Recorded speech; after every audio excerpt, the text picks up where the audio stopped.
Good evening, ladies and gentlemen. I welcome you to this briefing by Foreign Secretary Sri Vikram Mishri on the ongoing developments regarding Operation Sindoor. We also have with us Colonel Sophia Qureshi and Wing Commander Vyomika Singh for this briefing. With that, I hand over the floor to Foreign Secretary. Sir. Thank you, Ranveer. Good evening. Thank you all for joining for this briefing. You would have perhaps seen some information related to developments since late last night, early this morning, which has been put out by the Ministry of Defense. Just in case it has been missed, I will request Colonel Sophia Qureshi and Wing Commander Vyomika Singh to just update you and fill you in on the details. Thank you, sir.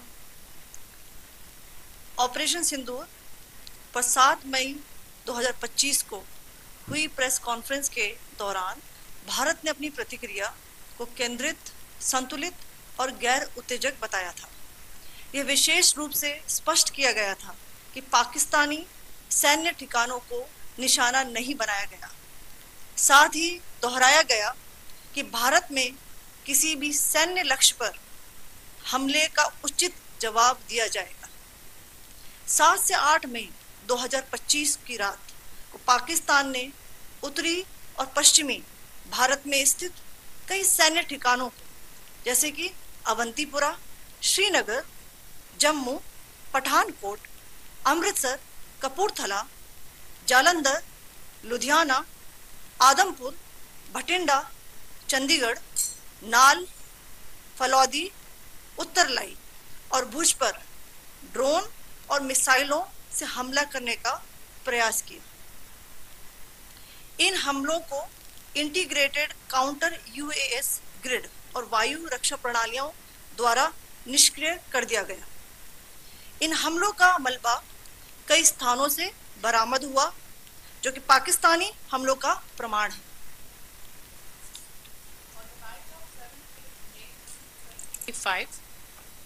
Pakistan attempted to engage a number of military targets in northern and western India using drones and missiles.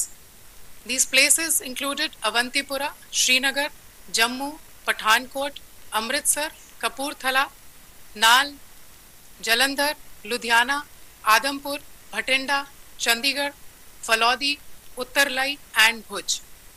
These were neutralized by the integrated counter unmanned aerial system and other air defense systems. The debris of these attacks is now being recovered from a number of locations that prove the Pakistani attacks. आज सुबह भारतीय सशस्त्र बलों ने पाकिस्तान के कई स्थानों पर वायु रक्षा रडार और प्रणालियों को निशाना बनाया। भारत की प्रतिक्रिया समान क्षेत्र में समान तीव्रता के साथ की गई। यह विश्वसनीय रूप से ज्ञात हुआ कि लाहौर में स्थित एक वायु रक्षा प्रणाली को निष्क्रिय कर दिया गया।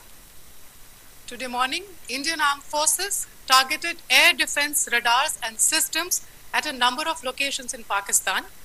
Indian response has been in the same domain with the same intensity as Pakistan. It has been reliably learnt that an air defense system at Lahore has been neutralized. Pakistan ने नियंत्रण रेखा पर आकरण गोलीबारी की तीव्रता बढ़ा दी है, जिसमें कुपवाड़ा, बारामूला, उरी, पुंछ, मेंढर और राजौरी क्षेत्रों में मोर्टार और भारी तोपखाने का इस्तेमाल किया जा रहा है। Pakistan has increased the intensity of its unprovoked firing across the line of control using mortar and heavy calibre artilleries in areas in Kupwara, Baramulla, Uri, Poonch, Mendhar and Rajouri sectors in Jammu and Kashmir. 16 innocent lives have been lost, including 3 women and 5 children due to the Pakistani firing. Here too, India was compelled to respond to bring mortar and artillery fire from Pakistan to a halt. Indian Armed Forces reiterate their commitment to non-escalation, provided it is respected by the Pakistan military. जय Hind.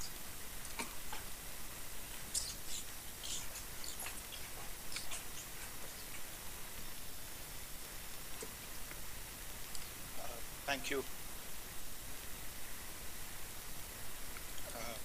Friends, this is, as I said, further to the briefing that was provided yesterday and some of the updates that have been just provided by Colonel Qureshi and Wing Commander Singh.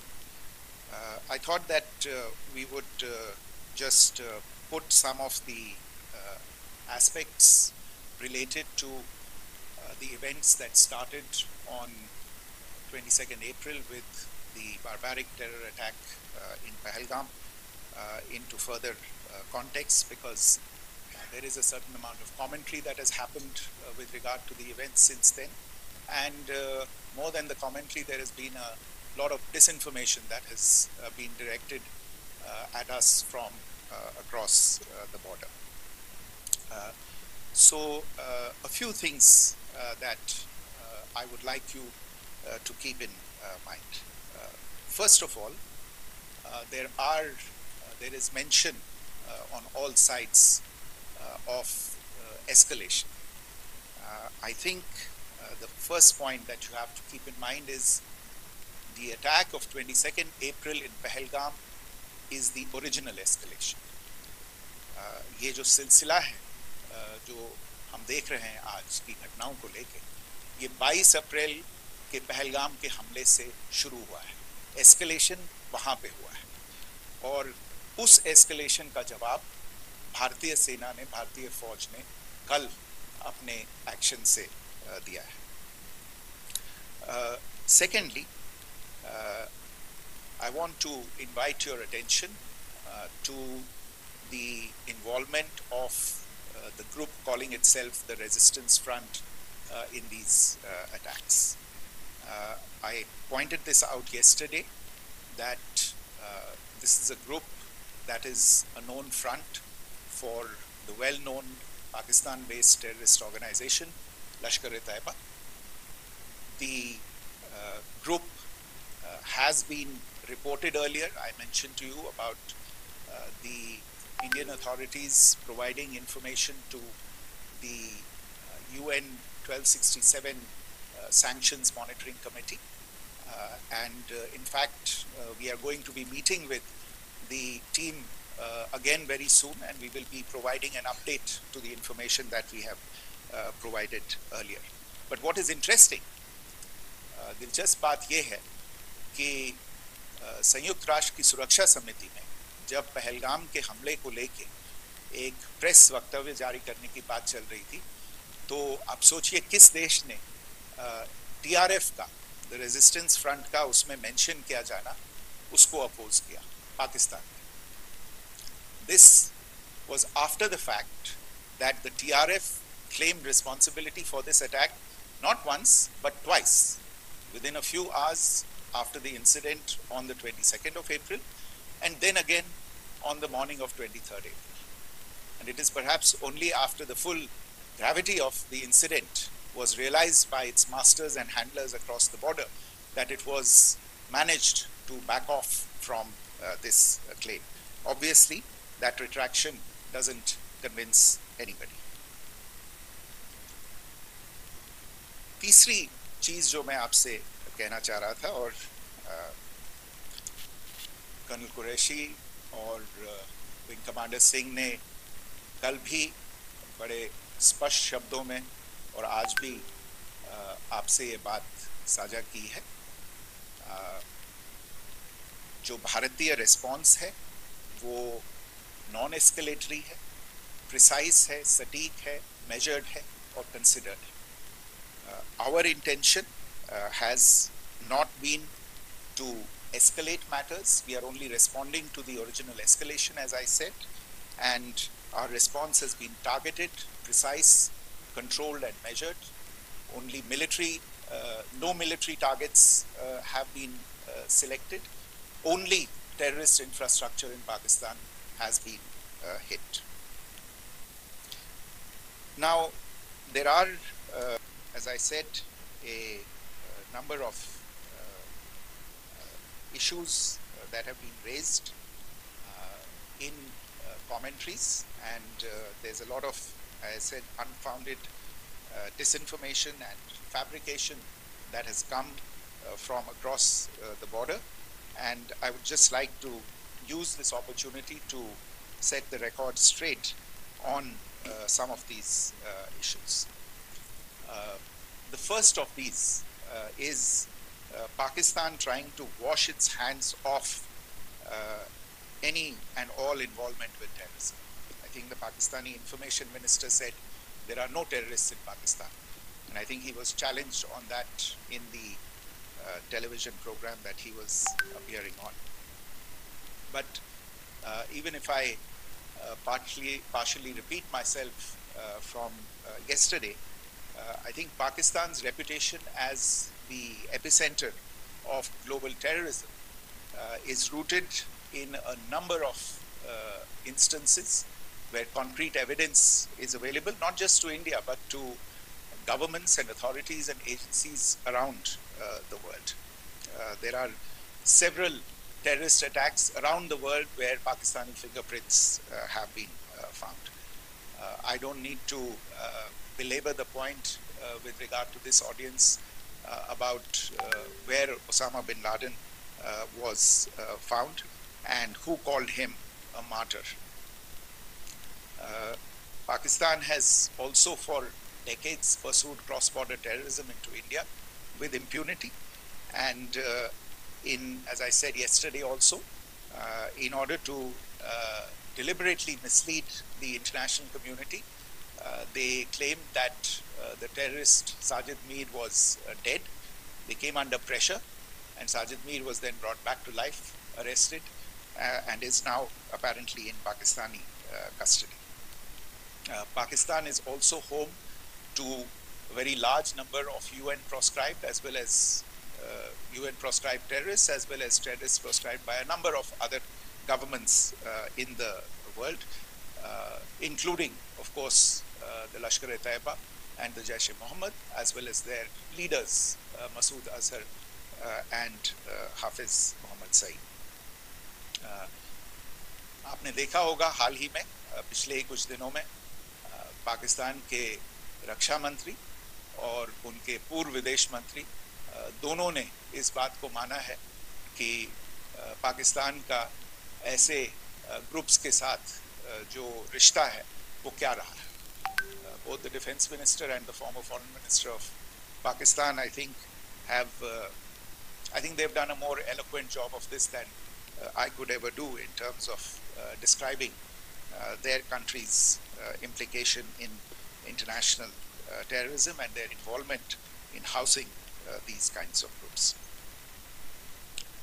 दूसरा जो विषय है वो है पाकिस्तान का जो एक दावा है कि एक इंटरनेशनल impartial investigation होना चाहिए, एक joint investigative committee होनी चाहिए. These calls for jointly investigating this heinous and barbaric attack in Pahalgam.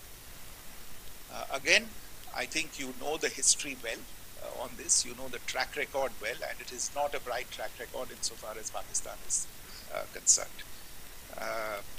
In fact, in the pursuit of justice for the victims of multiple terrorist attacks, whether it be Mumbai in 2008, in Pathankot in 2016, or many others, but in particular for these two attacks, India had offered to cooperate. India provided forensic evidence and urged Pakistan to bring the perpetrators of these attacks to justice.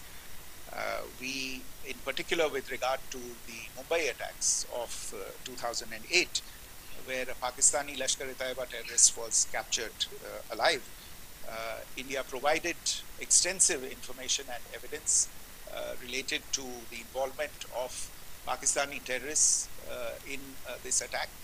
Cases were registered, but you are all aware that these cases have not progressed despite the formation of judicial teams, etc. And Pakistan has consistently stonewalled all efforts to move the investigation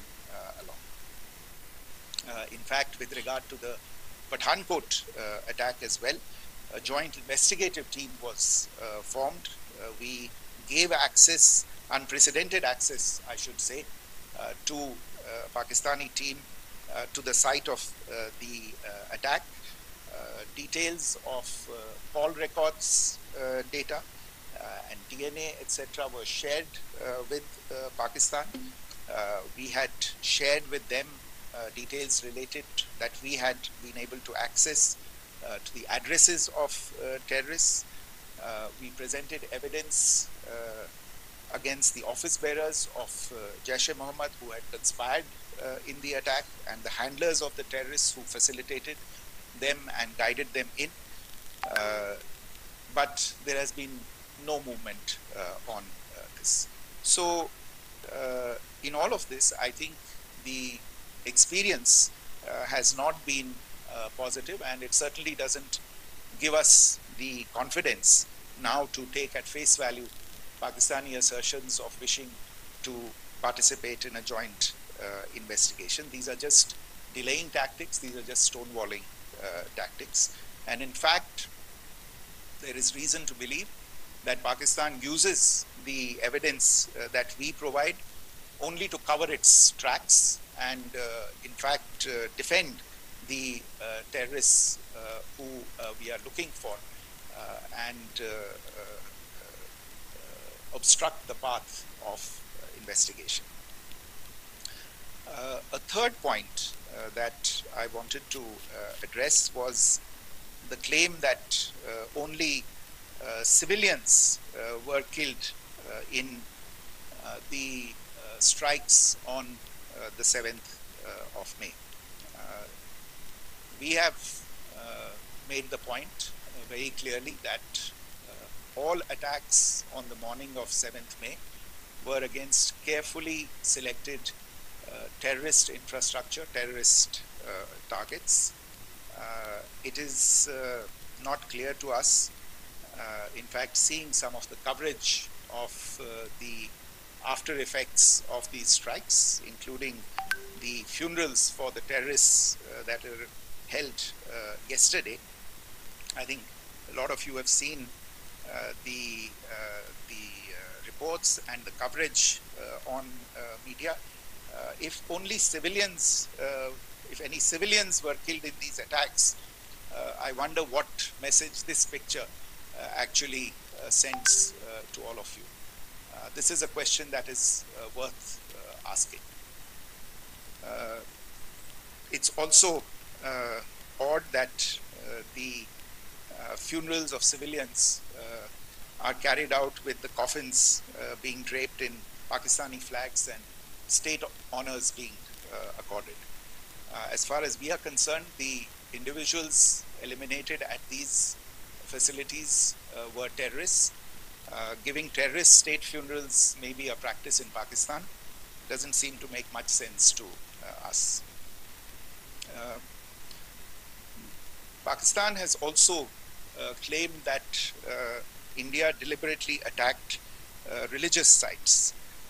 This is completely false again. I have made it clear that the targets were terrorist infrastructure, terrorist facilities, and locations connected clearly with incidents of cross-border terrorism into India.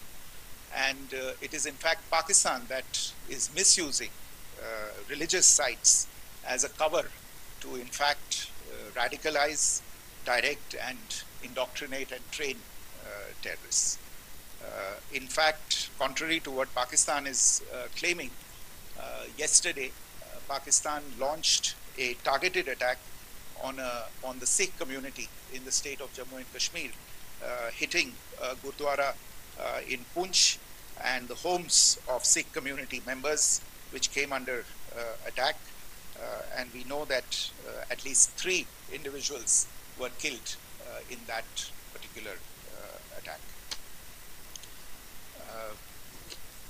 Pakistan is also making attempts to, in fact, just to add to this point, the retaliatory action that Pakistan has taken, in fact, is impacting civilians. I showed you the picture of the Gurdwara and the Sikh community members who were killed in this. There are other civilians also who've been killed and injured in these attacks. In fact, since yesterday morning, a total of 16 civilians have been killed and 59 others have been injured in the attacks by Pakistan. Not only this, Pakistan is also making attempts as part of its disinformation campaign to paint our action with regard to cross-border terrorism through the communal angle. If that is the issue, then I think I can do no better than to cite or point you in the direction of the Pakistan Army Chief's speech of 16 April 2025. I think that is the last word in communal rhetoric. And in the Pahalgam attack itself, you are aware of the kind of religious profiling that was done there. And perhaps there is a linkage between these two events.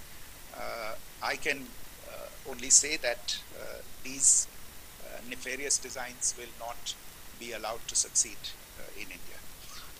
And it is to be noted that people from all faiths, all religions, all regions in India have unequivocally, not just in India but around the world, have condemned these attacks.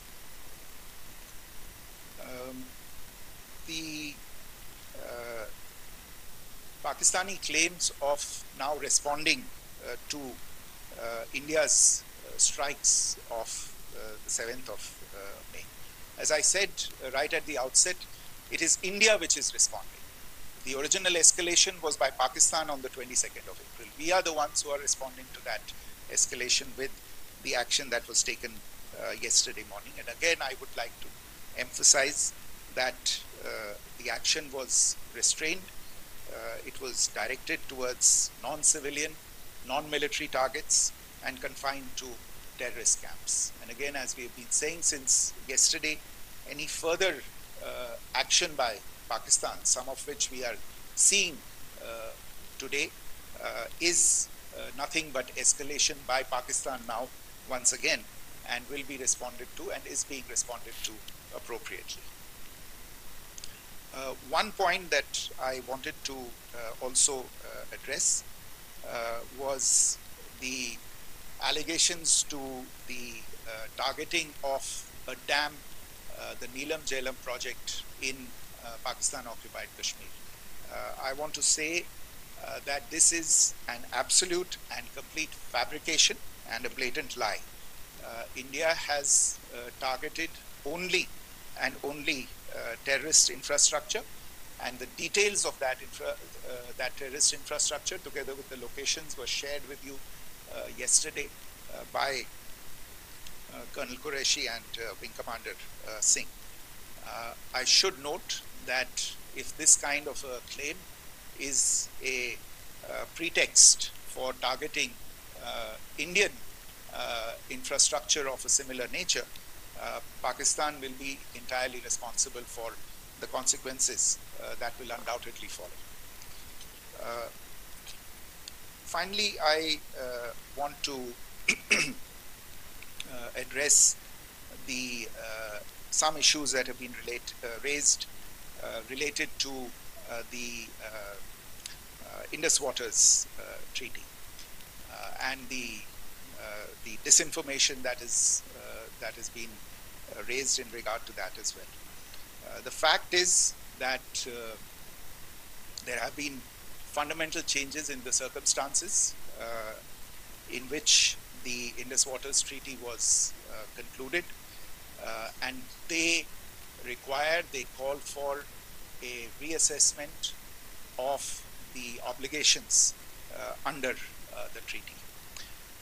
Over the last year and a half to 2 years, India has been in communication with the government of Pakistan. We've sent several notices to them requesting for negotiations to discuss modification of the treaty. India has for 6+ decades now honored the treaty, even during periods when Pakistan imposed multiple wars on us, and even when relations were adversarial. Pakistan is the one that has been acting in violation of the treaty, deliberately creating legal roadblocks in India exercising its legitimate rights on the western rivers. Any projects that India sought to build on the eastern rivers, and even on the western rivers, which we are allowed to by the treaty, were always challenged by Pakistan, thereby hampering our rights to utilize our legitimate waters under the treaty. In fact, if you see the preamble of the treaty itself states that the treaty was concluded in a spirit of goodwill and friendship. Mark those words, concluded in a spirit of goodwill and friendship. ये भारत का धैर्य और भारत की सहनशीलता है जो 65 साल से हम इतनी प्रोवोकेशन के बावजूद इस ट्रीटी को निभा रहे हैं. However, as has been made clear earlier as well, Pakistan has not responded to our request to enter into negotiations for a reassessment of the obligations under the treaty. A number of conditions have changed. This is a treaty that was based on the engineering techniques of the 50s and the 60s. We are living through the first quarter of the 21st century. Technological changes and technological advancements have to be taken into account. There are demographic changes. There are climate changes that have taken place. There is the imperative of clean energy. And of course, the terrorism that Pakistan has wreaked in the state of Jammu and Kashmir itself has hampered India's ability to exercise its rights under the treaty. Pakistan's persistent refusal to respond to our requests to enter into government-to-government negotiations on the modification of the treaty is, in a sense, itself a violation of the treaty. And therefore, India has taken the step of putting the treaty in abeyance until Pakistan abjures irrevocably its support for cross-border terrorism.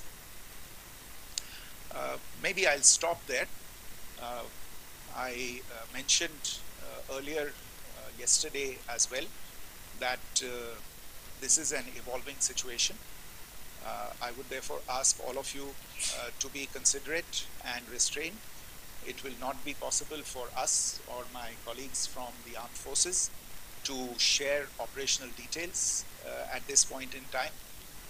Beyond that, if you have any questions, I have time for only a few, and I'll try to answer those questions. Okay, I give the floor to Rishabh. On Secretary, good evening. This is Rishabh from Times Now. I just wanted to understand, as per the press release that has been released earlier today, it says that we have successfully hit at the air defense of Lahore. Does it give our forces a better chances if in case of further escalation? And are there other air defense places as well at strategic location that were targeted? Rishabh, you are violating the first rule that I set out at the end of my remarks. The press release that has been issued by the Ministry of Defense today speaks for itself. It is related to operational matters. It's been released by the Ministry of Defense. As more information becomes available, it will be released at the appropriate time. Once again, please don't go into operational details at this point in time, because this is a constantly evolving situation. Yeah, go ahead. Foreign Secretary Smita Sharma, just wanted to ask, the Pakistani Minister Ishaq Dar in an interview has claimed that the National Security Advisors of India and Pakistan have spoken to each other, if you could confirm or deny, and is complete severance of diplomatic ties with Pakistan also on the table? I have no information with regard to contacts between the two national security advisors. Insofar as diplomatic relations are concerned, you've seen the steps that were announced in response to the following the meeting of the Cabinet Committee on Security on the 23rd of April. There are no further steps that are under consideration at this moment in time. Here. Go ahead. Foreign secretary, मेरा नाम मनीष है, मैं TV9 Bharatvarsh से हूं, और आपने खुद ही बताया कि कितना मिस इन्फॉर्मेशन क्रॉस बॉर्डर से आ रहा है, बल्कि ऐसा लग रहा है जैसे पाकिस्तान के प्राइम मिनिस्टर और डिफेंस मिनिस्टर तक भी प्रोपेगेंडा करने में मिस इन्फॉर्मेशन में आ गए हैं। वो कई बार तो ये तक दावा करते हैं कि हम 3 राफेल हमने गिरा दिया, इतने हमने मिग गिरा दिए, और जब उनसे पूछा जाता है तो वो कहते हैं कि सोशल मीडिया में हमने ये सब चीज़ें देखी थी। तो अगर आधिकारिक तौर पर अगर आप कुछ कह सकें इस पर, ताकि उन्हें भी समझ में आए कि इस तरह के प्रोपेगेंडा नहीं चलने वाला है। देखिए, जब सही समय होगा तो आधिकारिक तौर पे इसके बारे में सूचना मिल जाएगी, लेकिन जो आपका प्रश्न है कि प्रधानमंत्री और उप प्रधानमंत्री और विदेश मंत्री, उनके रक्षा मंत्री इस तरह की बातें कर रहे हैं, तो इसमें अचरज की कोई बात नहीं है। आखिरकार ये एक देश है जिसने अपना इसका जन्म लेते ही झूठ शुरू हो गया था। 1947 में जब पाकिस्तानी फौज ने जम्मू कश्मीर पे दावा बोला, तो उन्होंने किसी ऐसे वैसे व्यक्ति से नहीं, संयुक्त राष्ट्र से झूठ बोला कि हमारा कोई लेना देना नहीं है इससे। ये लोग जो गए हैं वो तो कबायली, वो तो जब हमारी फौज वहां पे पहुंची और यूएन के लोग, संयुक्त राष्ट्र के लोग खुद वहां पे पहुंचे, उन्होंने देखा कि वहां तो पाकिस्तानी फौज घुसपैठ करके आ गई है। उसके बाद पाकिस्तान को मुंह की देखनी पड़ी और उनको मानना पड़ा कि हाँ, उनकी फौज वहां पे कुछ समय से पड़ी हुई है। तो ये जो यात्रा है एक तरह से 75 साल पहले शुरू हो चुकी है। तो I am not surprise that this kind of disinformation is being indulged in. Yeah. Siddharth. So Siddhant from Beyond. Sir, we have seen a lot of negative comments coming from the Pakistani military of escalation.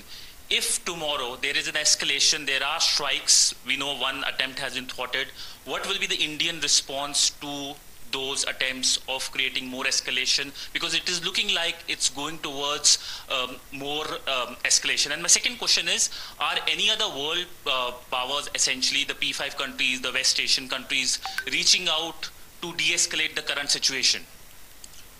Look, on escalation, we've already made our stance clear. I mean, there are two basic points. First of all, it is Pakistan that escalated on the 22nd of April.